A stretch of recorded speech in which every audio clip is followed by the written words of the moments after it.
অশান্ত নেপালে জারি সেনা শাসন, উত্তেজনার মাঝে রাষ্ট্রপতির সঙ্গে বৈঠকে বিক্ষোভকারীদের। নেপাল বর্তমানে এক চরম রাজনৈতিক সংকটের মধ্যে দিয়ে যাচ্ছে।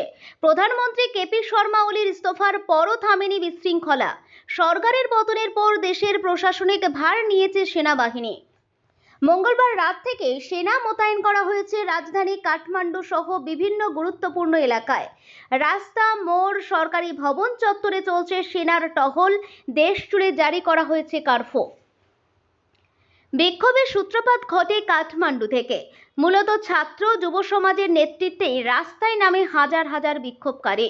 সরকারের দুর্নীতি, স্বজনপোষণ ও বেকারত্ব নিয়ে দীর্ঘদিনের ক্ষোভ বিস্ফোরিত হয় এই বিদ্রোহে। পশ্চিমে পুলিশের সঙ্গে দফায় দফায় সংঘর্ষে উত্তপ্ত হয়ে ওঠে নেপাল। বিক্ষোভকারীদের তাণ্ডবে পুড়ে ছাই হয়ে যায় পার্লামেন্ট ভবনের একাংশ। প্রধানমন্ত্রী ও তাঁর মন্ত্রিসভার কয়েকজনের বাসভবন, এমনকি সুপ্রিম কোর্টের একটি শাখাতেও অগ্নিকাণ্ডের ঘটনা ঘটে। এই বিশৃঙ্খলার সুযোগে দেশের বিভিন্ন কারাগারেও ছড়িয়েছে বিদ্রোহের আগুন। বিশেষ করে বাঁকে ও পোখরার সংশোধনাগারে বন্দীরা জেল ভাঙার চেষ্টা চালায়। বাঁকে জেলে পুলিশের গুলিতে 5 বন্দীর মৃত্যু ও 7 জনের আহত হওয়ার খবর পাওয়া গেছে। প্রায় 1600 বন্দী পালিয়ে গিয়েছে বলে আশঙ্কা করা হচ্ছে। পরিস্থিতি নিয়ন্ত্রণে আনতে দ্রুত সেনা পাঠানো হয় এসব এলাকায়। এরই মধ্যে মঙ্গলবার রাতে সেনাপ্রধান অশোক রাজ সিংদেল বৈঠকে বসেন আন্দোলনকারীদের প্রতিনিধিদের সঙ্গে। আলোচনার মাধ্যমে সমাধান সূত্র খুঁজে বের করার প্রচেষ্টা চলছে। আজ বুধবার রাষ্ট্রপতি রামচন্দ্র পৌডেলের সঙ্গেও আন্দোলনকারীদের বৈঠক হওয়ার কথা রয়েছে। সেনাবাহিনী সেই আলোচনায় মধ্যস্থতা করবে বলে জানানো হয়েছে।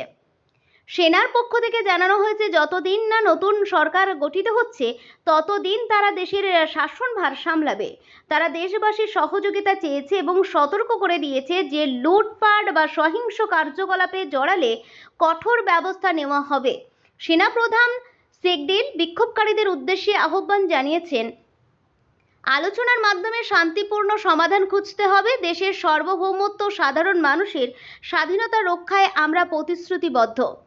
তবে বিশ্লেষকদের মতে এই সংকটের স্থায়ী সমাধানের জন্য প্রয়োজন একটি গ্রহণযোগ্য ও স্থিতিশীল সরকার।